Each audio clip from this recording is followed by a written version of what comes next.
എല്ലാവർക്കും നമസ്കാരം. ഇന്നത്തെ പത്രവിശേഷത്തിലേക്ക് സ്വാഗതം. എല്ലാവർക്കും നല്ലൊരു ദിവസം ആശംസിക്കുകയാണ്. നമുക്ക് എല്ലാ പത്രങ്ങളുടെയും തലക്കെട്ടുകൾ ആദ്യം നോക്കാം. ഇത് ഇന്നത്തെ മലയാള മനോരമ. മലയാള മനോരമയുടെ ഹെഡിങ് പുഷ്പം പോലെ എന്നുള്ളതാണ്.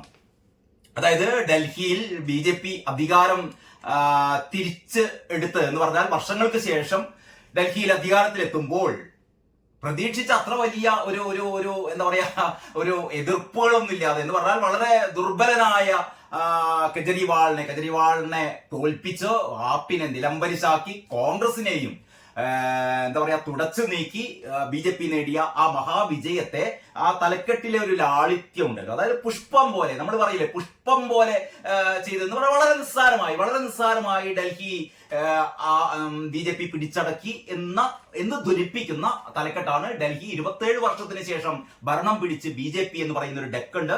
പുഷ്പം പോലെ ഒരു മനോഹരമായ കാർട്ടൂണുമുണ്ട്. ആപ്പ് വെച്ച് ആ പൂ വെച്ച്, അതായത് ഒരു ചതിക്കുഴി ഉണ്ടാക്കിയിരിക്കുന്നത്. ആ ചതിക്കുഴിയിൽ നമ്മുടെ ഒരു മദ്യത്തിന്റെ കുപ്പി പോലുള്ള ഒരു കുഴിയാണ്. ആ മദ്യക്കുപ്പിയിൽ കെജ്രിവാൾ വീണുപോയി. അവിടെ ഒരു താമര എന്ന് പറയുന്ന ഒരു ആപ്പ് വെച്ചിരുന്നു. അതിൽ ചവിട്ടി കെജ്രിവാൾ താഴെ വീണുപോയി എന്ന് പറയുന്ന, അല്ലെങ്കിൽ കെജ്രിവാളിനെ താഴ്ത്തിയിട്ടിട്ട് അതിന്റെ മേലെ ഒരു ആപ്പ് വെച്ചു, ഒരു താമര വെച്ച് ആ കുപ്പീന്റെ അകത്ത് എന്ന് പറഞ്ഞാൽ മദ്യക്കുപ്പീന്റെ അകത്ത് കെജ്രിവാളിനെ ഇട്ട് പൂട്ടി ആപ്പ് വെച്ചു. നമ്മുടെ നരേന്ദ്രമോദിയും അമിത്ഷായും കൂടിയും നമ്മുടെ തൂമ്പയൊക്കെ എടുത്ത് പൊന്തിച്ചിട്ടുള്ള ഒരു മനോഹരമായ കാർട്ടൂണാണ്. ആപ്പിന് അടിതെറ്റി കെജ്രിവാളും സിസോദിയും തോറ്റു. കോൺഗ്രസിന് 3ാം വട്ടവും സീറ്റില്ല. കോൺഗ്രസ് വട്ടപൂജ്യം 3ാം തവണയും. പക്ഷെ മലയാള മനോരമക്ക് ഒരു സോഫ്റ്റ് കോർണർ ഉണ്ട് കോൺഗ്രസിനോട്. ആ രീതിയിലാണ് മലയാള മനോരമയുടെ വാർത്ത. നമുക്ക് ആ ഫസ്റ്റ് പാരഗ്രാഫ് നോക്കാം. ആദ്മി പാർട്ടിയെയും അരവിന്ദ് കെജ്രിവാളിനെയും അടിതെറ്റിച്ച് ഡൽഹി നിയമസഭാ തെരഞ്ഞെടുപ്പിൽ BJP വിജയം തൂത്തുവാരി. 27 വർഷത്തിന് ശേഷമാണ് ഡൽഹിയിൽ BJP അധികാരത്തിലെത്തുന്നത്. ആപ്പ് അധ്യക്ഷനും മുൻ മുഖ്യമന്ത്രിയുമായ അരവിന്ദ് കെജ്രിവാൾ ഉൾപ്പെടെ പ്രധാന നേതാക്കളെല്ലാം പരാജയപ്പെട്ടു. 70 അംഗ നിയമസഭയിൽ BJP 48, ആപ്പ് 22 എന്നിങ്ങനെയാണ് കക്ഷിനില. കോൺഗ്രസ് തുടർച്ചയായി 3ാം തവണയും പൂജ്യത്തിലൊതുങ്ങി. ഒരു മണ്ഡലത്തിൽ ഒഴികെ എന്ന് പറഞ്ഞാൽ കസ്തൂർബ നഗർ, മറ്റൊരിടത്തും 2ാം സ്ഥാനത്ത് പോലും എത്തിയില്ല. പാവം കോൺഗ്രസ്, പാവം രാഹുൽ ഗാന്ധി എന്നല്ലേ നമുക്ക് പറയാൻ പറ്റൂ. ന്യൂഡൽഹി മണ്ഡലത്തിൽ 4089 വോട്ടുകൾക്കാണ് മുൻ BJP മുഖ്യമന്ത്രി സാഹിബ് സിംഗ് വർമ്മയുടെ മകൻ പർവേഷ് വർമ്മയോട്, അതായത് BJPയിലെ മുൻ മുഖ്യമന്ത്രി സാഹിബ് സിംഗ് വർമ്മയുടെ മകൻ പർവേഷ് വർമ്മയോട് അരവിന്ദ് കെജ്രിവാൾ തോറ്റത്. എത്ര വോട്ടിന്? 4089 വോട്ടിന്. അരവിന്ദ് കെജ്രിവാൾ തോറ്റത് 3 തവണ ഡൽഹി മുഖ്യമന്ത്രിയായിരുന്ന ഷീല ദീക്ഷിതിന്റെ മകനും കോൺഗ്രസ് നേതാവുമായ സന്ദീപ് ദീക്ഷിത് 3ാമതെത്തി എന്നുകൂടി മനോരമ വാർത്തയിലുണ്ട്. അപ്പൊ അങ്ങനെയൊക്കെയാണ് മലയാള മനോരമയുടെ ആ തലക്കെട്ട്. നമുക്ക് മറ്റ് വാർത്തകളിലേക്ക് പോകുന്നതിന് മുമ്പ് മറ്റെല്ലാ പത്രങ്ങളും, ഓരോ പത്രങ്ങളും എങ്ങനെയാണ് ഈ ഡൽഹി തെരഞ്ഞെടുപ്പ് വാർത്ത കൊടുത്തത് നോക്കാം. മാതൃഭൂമിയാണ് അടുത്ത്. എനിക്ക് ഇഷ്ടപ്പെട്ടത് മാതൃഭൂമിയാണ് കേട്ടോ. കാരണം മാതൃഭൂമിയുടെ തലക്കെട്ട് കുറേ കൂടി ഒരു താളാത്മകതയുണ്ട്, അല്ലെങ്കിൽ ഒരു സൗന്ദര്യാത്മകതയുണ്ട്. തലയിൽ താമരപ്പൂ ചൂടി എന്നാണ്. തലയിൽ താമരപ്പൂ ചൂടി ഇല്ല, രണ്ടും കട്ടക്ക് നിൽക്കുന്നു. മനോരമ തലക്കെട്ടും മാതൃഭൂമിയുടെ തലക്കെട്ടും.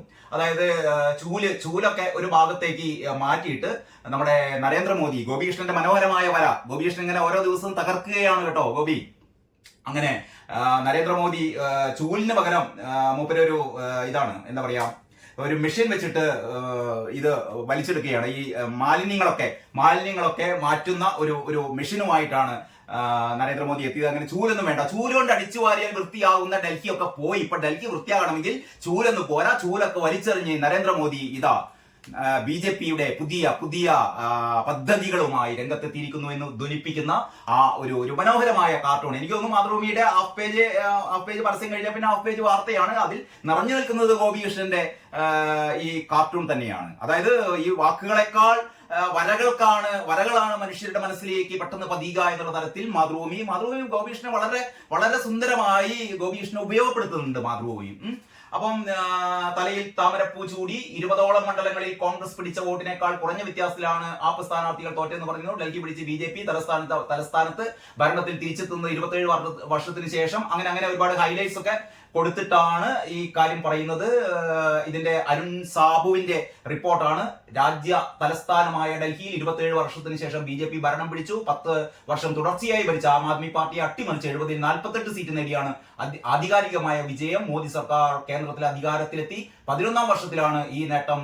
കഴിഞ്ഞ തവണ BJPക്ക് 8 സീറ്റായിരുന്നു. അങ്ങനെ 8ൽ നിന്ന് 48ലേക്ക് വർദ്ധിപ്പിക്കുക എന്ന് പറഞ്ഞാൽ അതൊരു വലിയ നേട്ടം തന്നെ എന്ന് നമുക്ക് കാണേണ്ടിയിരിക്കുന്നു. അടുത്തത് കേരളകൗമുദിയാണ്. കേരളകൗമുദി കുറേ കൂടി സിമ്പിൾ ആയ തലക്കെട്ടാണ്, അല്ലെങ്കിൽ വളരെ പഴകിയ, അല്ലെങ്കിൽ ഒരു പഴഞ്ചൻ. ദില്ലിക്ക് താമരച്ചന്തം, ഏനുണ്ടോടി താമരച്ചന്തം എന്നൊക്കെ ഉള്ള ഒരു പാട്ടാണ് നമുക്ക് ഓർമ്മ വരുന്നത്. ദില്ലിക്ക് താമരച്ചന്തം, നാഥനും വീണ് ആം ആദ്മി. നരേന്ദ്രമോദി ഇങ്ങനെ ചൂലുകൊണ്ട് ഇവരെയെല്ലാം നമ്മുടെ രാഹുലിനെ അടക്കം കെജ്രിവാളിനെ അടക്കം സിസോദിയെ അടക്കം നമ്മുടെ അഷിദിയെ അടക്കം അതിഷിയെ അടക്കം അടിച്ച് വൃത്തിയാക്കുന്ന പടമാണുള്ളത്. കെജ്രിവാളും സിസോദിയും തോറ്റു, സൗരഭ് ഭരദ്വാജും തോറ്റു. ആശ്വാസമായ അതിഷിയുടെ ജയം. അതിഷി നിസ്സാരമായ വോട്ടിന് എങ്ങനെയെങ്കിലും കടന്നുകൂടി. അതാണ് ആ രീതിയിലാണ് കുറുക്ക് കൊണ്ട BJP തന്ത്രം എന്നൊക്കെ പറഞ്ഞിട്ട് ഏതാണ്ട് ഒരു 3/4 പേജോളം വലിപ്പത്തിലാണ് കേരളകൗമുദി അർമാദിച്ചത്. ഇനി നമുക്ക് മാധ്യമത്തിലേക്ക് കടക്കാം. മാധ്യമത്തിന് തീരെ ഒരു ഇഷ്ടപ്പെട്ടില്ല. കാരണം മാധ്യമം ഒരു ചതഞ്ഞ തലക്കെട്ടിലാണ്. ഡൽഹിയിലും BJP എന്ന് പറഞ്ഞാൽ വളരെ പ്ലെയിൻ ആയ തലക്കെട്ടാണ്. ഡൽഹിയിലും BJP, ആപ്പും കെജ്രിവാളും വീണു. ഡൽഹിയിലും BJP ഒട്ടും ആകർഷകമല്ലാത്ത ഒരു പടമൊക്കെ കൊടുത്തിട്ടുണ്ട്. സിസോദിയും തോറ്റു, അതിഷിക്ക് ആശ്വാസ ജയം. പരാജയപ്പെട്ടവരിൽ ആപ്പ് സ്ഥാപക നേതാക്കളായ സത്യേന്ദ്ര ജെയിനും സോംനാഥ് ഭാരതിയും സൗരഭ് ഭരദ്വാജും. കോൺഗ്രസിന് വീണ്ടും 0. ആ രീതിയിലാണ് മാധ്യമം വാർത്ത കൊടുത്തത്. നമുക്കിനി ദേശാഭിമാനി കാണേണ്ടതുണ്ട്. ദേശാഭിമാനി കണ്ടോ, ഇതാണ് ദേശാഭിമാനി. BJP ഇല്ല, താമരയും ഇല്ല, ഒന്നുമില്ല. അതിന് പകരം കോൺഗ്രസ് ചതിച്ചു. അതാണ് ദേശാഭിമാനിയുടെ കണ്ടെത്തൽ. അവിടെ BJP വലിയ നേട്ടമൊന്നും കൊയ്തിട്ടില്ല, അവിടെ കോൺഗ്രസ് ചതിച്ചു. കോൺഗ്രസ് ചതിച്ചത് കൊണ്ട് ആപ്പ് തോറ്റു. എനിക്ക് മനസ്സിലാവാത്ത കാര്യം, ഞാൻ നോക്കിയപ്പോൾ ഏതാണ്ട് ഒരു 12 മണ്ഡലങ്ങളിലാണ് കോൺഗ്രസിന്റെ വോട്ട് നിർണായകമാകുന്നത് കേട്ടോ. അതായത് നമ്മുടെ ആപ്പ് തോൽക്കുന്നത് കോൺഗ്രസിന് കിട്ടിയ വോട്ടിനേക്കാൾ കുറഞ്ഞ വോട്ടിന് ആപ്പ് തോൽക്കുന്നത് 12 മണ്ഡലങ്ങളിലാണ്. അപ്പൊ നമുക്ക് വാദത്തിന് പറയാം, കോൺഗ്രസും അതായത് കഴിഞ്ഞ നമുക്കറിയാലോ, കഴിഞ്ഞ ലോക്സഭാ തിരഞ്ഞെടുപ്പിൽ ആപ്പും കോൺഗ്രസും ഒരുമിച്ചായിരുന്നു BJPയോട് ഏറ്റുമുട്ടിയത്. 7 സീറ്റും BJP തൂത്തുവാരിയെടുത്തു. അതേപോലെ കോൺഗ്രസ് ഈ ആം ആദ്മി പാർട്ടിയുടെ കൂടെ മത്സരിച്ചിരുന്നുവെങ്കിൽ ഈ 12 കൂടി, അതായത് ആപ്പ് തോറ്റ ആ വോട്ടിനേക്കാൾ കൂടുതൽ കോൺഗ്രസുകാർ നേടിയെടുത്ത 12 മണ്ഡലങ്ങൾ കൂടി ചേർത്താലും എത്രയും കിട്ടുമെന്നറിയോ? ഇപ്പം കിട്ടിയ എത്രയാണ്? ആപ്പിന് 22 അല്ലേ? 22 12 എന്ന് പറഞ്ഞാൽ 34 ആവുകയുള്ളൂ. 34 ഇവർക്ക് കിട്ടുള്ളൂ. എങ്കിലും കേവല ഭൂരിപക്ഷത്തിന്റെ അടുത്തൊന്നും എത്തില്ല. പക്ഷെ അതൊരു എന്താ പറയാ, ഒരു അർത്ഥമില്ലാത്ത കണക്കാണത്. അതായത് കോൺഗ്രസിന് 12 മണ്ഡലങ്ങളിൽ കോൺഗ്രസിന് കിട്ടിയ വോട്ട് ആം ആദ്മി പാർട്ടിക്ക് കിട്ടാത്ത വോട്ടിനേക്കാൾ കൂടുതൽ ഉണ്ട് എന്നുള്ളത് അതൊരു തെറ്റായ ഒരു എന്താ പറയാ, ഒരു കണക്കുകൂട്ടലാണ്. അതായത് കോൺഗ്രസിന് ഇപ്പം കിട്ടിയ വോട്ടുകൾ എനിക്ക് തോന്നുന്നു ഒരു പക്ഷേ ആം ആദ്മി പാർട്ടിയോടുള്ള വിരോധത്തിന്റെ പേരിൽ BJPക്ക് വോട്ട് ചെയ്യാതെ അതിന് പകരം കോൺഗ്രസിന് വോട്ട് ചെയ്ത ആൾക്കാരുണ്ടാവും. കോൺഗ്രസ് ആം ആദ്മി പാർട്ടിയുടെ കൂടെയാണ് മത്സരിച്ചിരുന്നെങ്കിൽ എനിക്ക് തോന്നുന്നു ഇതിനേക്കാൾ അപമാനകരമായ ഒരു പതനത്തിലേക്കായിരിക്കും ആപ്പും പോകുക, കോൺഗ്രസും പോകുക. കോൺഗ്രസിന് ഒരു സീറ്റും കിട്ടില്ല. ആപ്പിന് ഇപ്പം കിട്ടിയ 22 കൂടി കിട്ടാത്തൊരവസ്ഥ ആകുമായിരുന്നു എന്നാണ് എനിക്ക് തോന്നുന്നത്. കാരണം കോൺഗ്രസിന് കിട്ടിയ വോട്ട് എന്ന് പറഞ്ഞാൽ കോൺഗ്രസിന്റെ വോട്ടല്ല. അതായത് ഒരു തെരഞ്ഞെടുപ്പ് നടക്കുമ്പോൾ, പ്രത്യേകിച്ചും തുടർച്ചയായി 2 ടേമില് അധികാരത്തിലിരുന്ന ആപ്പിനോടുള്ള വിയോജിപ്പാണ്. യഥാർത്ഥത്തിൽ ഡൽഹിയിൽ സംഭവിച്ചത് നമുക്കറിയാലോ. ആപ്പിനോടുള്ള, കെജ്രിവാളിനോടുള്ള വിയോജിപ്പാണ്. കെജ്രിവാൾ അഴിമതി വിരുദ്ധ മുദ്രാവാക്യങ്ങളുമായി രംഗത്തെത്തുകയും ജനങ്ങളുടെ പ്രീതി പിടിച്ചു പറ്റി അവസാനം അഴിമതിയിൽ തന്നെ മുങ്ങിക്കുളിച്ച് എന്നല്ല പറയാം, അതിനേക്കാൾ അങ്ങേപ്പുറം ഒരു ഗതികെട്ട അവസ്ഥയിലെത്തിയ ആ അവസ്ഥയിൽ കോൺഗ്രസുമായി കൂടിച്ചേരുമ്പോൾ എങ്ങനെയാണ് ഇതിനേക്കാൾ വോട്ട് കിട്ടുക എന്ന് എനിക്ക് മനസ്സിലാകുന്നില്ല. യഥാർത്ഥത്തിൽ കോൺഗ്രസിന് കിട്ടിയ വോട്ട് കോൺഗ്രസ് ഒറ്റയ്ക്ക് നിന്ന് നന്നായി. കഴിഞ്ഞ പ്രാവശ്യത്തിനേക്കാളും അതാണല്ലോ ഇപ്പൊ പറയുന്നത്. 0 ആണെങ്കിലും 3 തവണ തുടർച്ചയായി 0 കിട്ടി. 0 ആണെങ്കിലും പറയുന്നത് കഴിഞ്ഞ തവണ 4% വോട്ട്, ഇപ്രാവശ്യം 6%, 2% വർധന. പറഞ്ഞു നിൽക്കാറുണ്ട്. കഴിഞ്ഞ പ്രാവശ്യത്തേക്കാൾ 2% വർധനയുണ്ടല്ലോ എന്നാണ് പറയുന്നത്. വോട്ടിന്റെ കണക്ക് ഇങ്ങനെയാണ് മാതൃഭൂമി കൊടുത്തിരുന്നു. അതായത് വോട്ടിംഗ് ശതമാനം 45.56% BJPക്ക്, 43.57% ആപ്പിന്. രണ്ടും തമ്മിലുള്ള വ്യത്യാസം എന്ന് പറഞ്ഞാൽ വെറും 2% മാത്രമേ ഉള്ളൂ. കോൺഗ്രസിന് ആകെ 6.34%. കഴിഞ്ഞ പ്രാവശ്യത്തിനേക്കാൾ 2%, 2.5% കോൺഗ്രസിന് കൂടിയത്. അപ്പൊ 2.5% വോട്ട് കോൺഗ്രസിന് കൂടിയത് ഒരുപക്ഷെ അത് ആപ്പിനോടുള്ള വിയോജിപ്പ് കൊണ്ട് കിട്ടിയ വോട്ടായിരിക്കാം. അപ്പൊ ഈ ദേശാഭിമാനിയുടെ കണ്ടെത്തൽ കോൺഗ്രസ് ചതിച്ചു എന്നുള്ളത് അങ്ങനെയൊന്നും പറയാൻ പറ്റില്ല. മാത്രമല്ല, കേജ്രിവാളിനെ ആദ്യമായി ചതിച്ചത് കോൺഗ്രസ് ആണ്. അത് ദേശാഭിമാനിക്കാരൻ മറന്നുപോയെന്നറിയില്ല. അതായത് ഈ മദ്യ അഴിമതി കേസ് ആദ്യം കുത്തിപ്പൊക്കുന്നത് കോൺഗ്രസ് ആണ് കേട്ടോ. പിന്നെ കോൺഗ്രസ് അവസാനം BJPയോടുള്ള ദേഷ്യം തീർക്കാൻ വേണ്ടിയിട്ട് BJPനെ തകർക്കാൻ വേണ്ടിയിട്ട് ഈ തങ്ങൾ കേസ് കൊടുത്ത, അതായത് കേജ്രിവാളിനെതിരെ മദ്യ അഴിമതി കേസ് ആദ്യമായി ആരോപണം ഉന്നയിക്കുകയും കേസ് കൊടുക്കുകയും ചെയ്തത് കോൺഗ്രസ് ആണ്. ഈ മദ്യ അഴിമതി അവസാനം ഇവരോ ഒരുമിച്ചായി. ശത്രുവിന്റെ ശത്രു മിത്രം എന്ന് പറയുന്ന പോലെ ഇവർ ഒരുമിച്ചായി. അപ്പൊ ഈ ദേശാഭിമാനിയുടെ ഈ ഒരു എന്താ പറയാ ഒരു ചീഞ്ഞ ഒരു കണ്ടെത്തലാണിത്. കോൺഗ്രസ് ചതിച്ചു, ഡൽഹി പിടിച്ച് BJP എന്നൊക്കെ പറഞ്ഞിട്ടുള്ള ഒരു വാർത്തയാണ്. 70-ൽ 48 സീറ്റ് BJP നേടി എന്നൊക്കെ പറഞ്ഞിട്ടുള്ള ഒരു സംഭവം. ഒരൊറ്റ കാര്യം കൂടിയും പറഞ്ഞിട്ട് നമുക്ക് നിർത്താമെന്ന് തോന്നുന്നു. അതായത് കോൺഗ്രസ് പൂജ്യം അതാണ് അർമാദിക്കുന്നത്. ദേശാഭിമാനി അർമാദിക്കുന്നത് കോൺഗ്രസ് പൂജ്യമാണ്. എനിക്ക് ഏറ്റവും കൗതുകകരമായി തോന്നിയ എന്താണെന്ന് പറയുന്നത്, നമ്മുടെ ഒരു പാർട്ടിയില്ലേ സഖാക്കളെ, CPM എന്ന് പറയുന്നത് കേരളത്തിലെ പാർട്ടിയല്ലല്ലോ. CPM എന്ന് പറയുന്നത് അഖില ലോക പാർട്ടിയല്ലേ. ഇന്ത്യ, അതായത് കനലൊരു തരി മതി, ഇടതുപക്ഷമില്ലെങ്കിൽ ഇന്ത്യയില്ല. എത്ര പ്രാവശ്യം നമ്മൾ കേട്ട്, മറ്റേ സീതിയാജി പറഞ്ഞ മാതിരി നമ്മളാകെ കോൾമയർ കൊണ്ടതാണ് നമ്മളെല്ലാവരും. അങ്ങനെ നമ്മളെ കോൾമയർ കൊള്ളിപ്പിച്ച എന്താ പറയാ ദേശാഭിമാനിയുടെ കണ്ടെത്തലുണ്ടല്ലോ. ഇടതുപക്ഷമില്ലെങ്കിൽ ഇന്ത്യയില്ല, CPM ഇല്ലെങ്കിൽ ഇന്ത്യയില്ല. ഡൽഹിയിൽ CPMന് കിട്ടിയ വോട്ട് എത്ര എന്ന് സഖാക്കൾ ഒന്ന് പറഞ്ഞു തന്നാൽ നന്നായിരുന്നു. മൂന്നക്കമുള്ള സംഖ്യ. ഇവരുടെ ശതമാനം എത്രയാണെന്ന് അറിയോ? 0.01%. 0.01%. നോട്ടേക്കാൾ താഴെ വോട്ട് കിട്ടിയ CPMന്റെ ഒരു ഗതിയുടെ എനിക്ക് ഏറ്റവും കൗതുകകരമായി തോന്നിയത് അതാണ് കേട്ടോ. ഞാൻ ഈ CPMനോടുള്ള ദേഷ്യം കൊണ്ടൊന്നുമില്ല, CPMനോടുള്ള ഇഷ്ടം കൊണ്ട് പറയാണ്, എന്തിനാണ് സഖാക്കളെ ഇനിയും ഈ ചെങ്കൊടിയും ഉയർത്തിപ്പിടിച്ച് നടക്കുന്നത്? രാജ്യത്തിന്റെ തലസ്ഥാനത്ത്, നിങ്ങളുടെ നേതാക്കന്മാരൊക്കെയുള്ള തലസ്ഥാനത്ത് നിങ്ങൾക്ക് കിട്ടിയ വോട്ട് എന്ന് പറയുന്നത്, ആകെ 2 സ്ഥലത്താണ് മത്സരിച്ച്, 2 സ്ഥലത്ത് കിട്ടിയ വോട്ട് എന്ന് പറയുന്നത് എനിക്ക് തോന്നുന്നു 365 100 ചില്ലാൻ വോട്ടുകൾ രണ്ട് സ്ഥലത്ത്. നോട്ടക്ക് കിട്ടിയ വോട്ടിനേക്കാൾ താഴെ ആണ് 2 സ്ഥലത്തും കിട്ടിയ വോട്ട്. ശതമാനം 0.01. ഞാൻ വെറുതെ പറയല്ല കേട്ടോ, ഞാൻ ഈ പത്രത്തിൽ അച്ചടിച്ചതും കൂടി നിങ്ങളെ ഒന്ന് കാണിച്ചിട്ട് ഈ വീഡിയോ നമുക്ക് അവസാനിപ്പിക്കാൻ തോന്നുന്നു. മാതൃഭൂമിയുടെ ഞാൻ ഏത് പേജിലാണ് കണ്ടത്? 8-ാം പേജിൽ. മാതൃഭൂമിയുടെ 8-ാം പുറത്ത് ആ തെരഞ്ഞെടുപ്പ് വിശകലനത്തിന്റെ കൂടെയുണ്ട് ഇടത് സ്ഥാനാർത്ഥികൾ പിന്നിൽ. എഡിറ്റോറിയൽ പേജിലാണ്. എഡിറ്റോറിയൽ പേജില് കണ്ടില്ലേ, കാണുന്നുണ്ടോ? ഇടത് സ്ഥാനാർത്ഥികൾ പിന്നിൽ. ആ വാർത്ത ഇങ്ങനെയാണ്. സഖാക്കൾ എല്ലാവരും ശ്രദ്ധിച്ച് കേൾക്കണേ.